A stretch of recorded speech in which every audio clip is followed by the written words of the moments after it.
ini warisan kolonial, tapi kita memproduksi narasi pembebasan.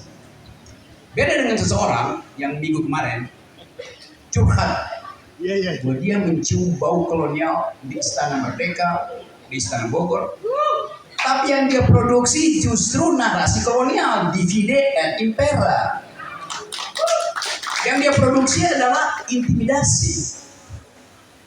Karena itu sekarang saya menyatakan diri saya bagian dari GMNI. Iya.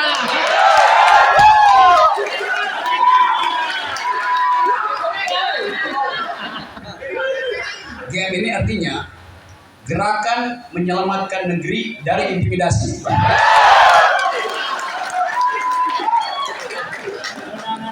Itu poinnya. Bung Karno menyelamatkan Indonesia dari intimidasi kapitalisme kolonialisme melalui narasi. Dia pamerkan pengetahuannya di tanggal 30 Desember di gedung Indonesia Menggugat. Saya baca pembelaannya, statistik, eksploitasi, dia hafal luar kepala. Jadi diperlukan kecerdasan untuk memimpin Indonesia. Jadi kalau kita bayangkan misalnya, tadi betul Pak, Kepala Museum menerangkan tadi, dan dia suruh kita ikuti narasinya.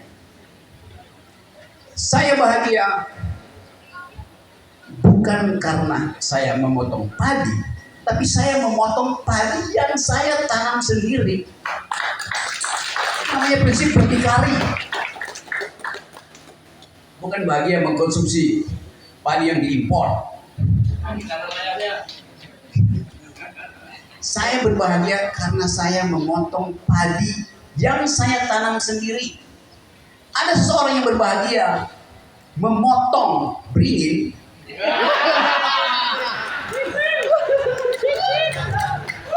padahal beringin itu tidak dia tanam. Bukan dia yang tanam.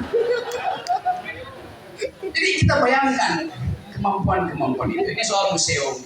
Satu waktu saya ada di Museum Ho Chi Minh di Hanoi. Saya masuk museum itu, saya masih kecil. Ada foto seseorang yang pernah melintas di Rangkas Bitung. Foto seseorang yang sedang berdebat dengan pimpinan Partai Komunis Italia waktu itu tahun 30, namanya Antonio Gramsci. Orang yang pernah melintas Rangkas Bitung itu namanya Tan Malaka. Ada di Museum Ho Chi Minh. Jadi pikiran Indonesia bahkan sebelum merdeka udah beredar di seluruh dunia. Depan kaca yang di dalamnya ada buku asli Max Havelaar. Di depan kaca itu ada foto Pangeran Diponegoro dalam versi Belanda. Dalam versi Belanda ada pelukis yang disewa untuk melukiskan bagaimana Diponegoro ditangkap oleh Belanda. Padahal Diponegoro dijebak, bukan ditangkap. Apa artinya sejarah? Kita tidak ingin mengingat sejarah dari perspektif mereka yang jadi pahlawan. Saya ingin mengingat sejarah dengan mengingat kelakuan para pengkhianat. Sejarah yang baik adalah mengingat para pengkhianat, bukan mengingat para pahlawan yang memang sudah dibalsem di museum-museum. Kan itu soalnya. Beberapa waktu lalu saya ada di Museum Berlin. Di situ, di depan patung Karl Marx, ada foto Bung Karno. Marxisme adalah ide untuk pembebasan. Sampai sekarang saya terus baca buku Karl Marx dalam versi interpretasi kita. Jadi ini adalah negeri yang pernah diolah oleh pikiran. Para pendiri kita ada orang-orang yang berpikir, karena itu mereka bertengkar dengan pikiran. Di samping meja mereka selalu ada buku. Jadi ini adalah beda buku, bukan beda komik. Ya. Itu dasarnya. Kita ingin kembalikan Indonesia berpikir melalui interpretasi terus-menerus tentang ide Bung Karno. Jadi sekali lagi, kegembiraan kita di sini adalah karena kita mengucapkan kembali kekayaan bangsa India itu pikiran.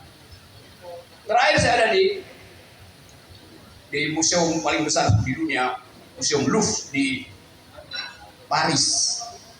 Di situ ada lukisan asli Mona Lisa yang dilukis oleh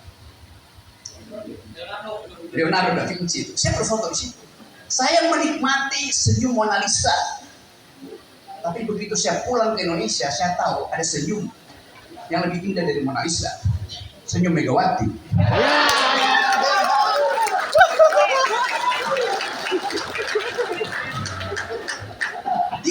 Tidak ingin mendengar pidato kenegaraan dari seseorang yang mengkhianati negara.